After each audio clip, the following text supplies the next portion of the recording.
propaganda Karadžića, na primjer, je rekla da se sa Bošnjacima muslimana ne može živjeti. Moja profesionalna dužnost bila da ostanem na strani oni koji su napadnuti.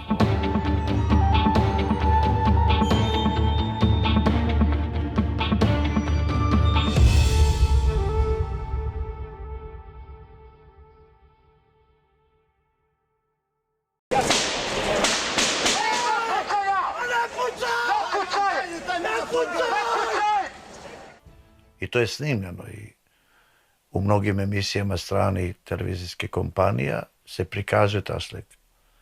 Međutim, srpska strana, tužilaštvo Srbije, mene optužuje da sam jedan od organizatora napada na kolonu i da se prekršio dogovoreno o razmjeni Ali Izetbegovića Kukanjca.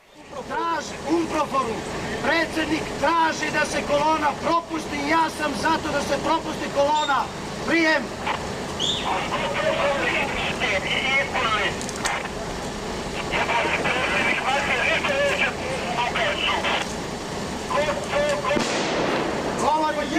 Govori Divjak, da se predsjednik dovede u predsjedništvo, da se kolona pusti.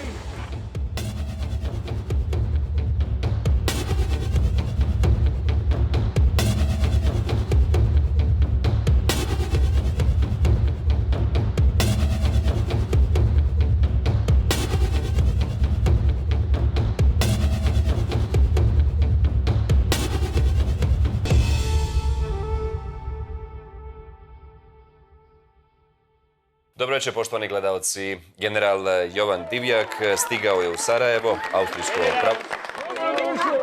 Pa da ne bude to! Radi, Bože, ovako redom da je pa...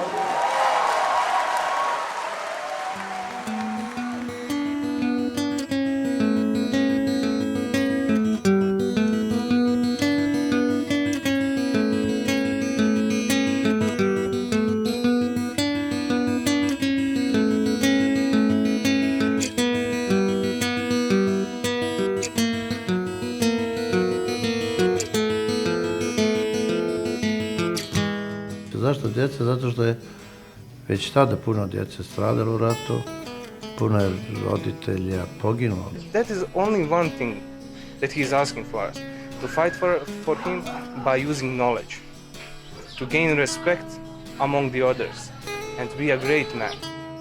Podijelili smo preko 30.000 stipendija u vrednosti 1.400.000 eura.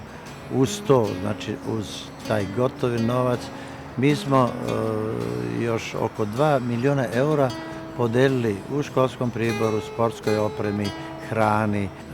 Znači, preko 3.000 djeca je bilo u tim posetama i razmenama sa djecom, mladima u Evropi. Stvari šta gospodin Divjak pokušava? Pokušava nam vratiti trenutke koje su nam oduzeli.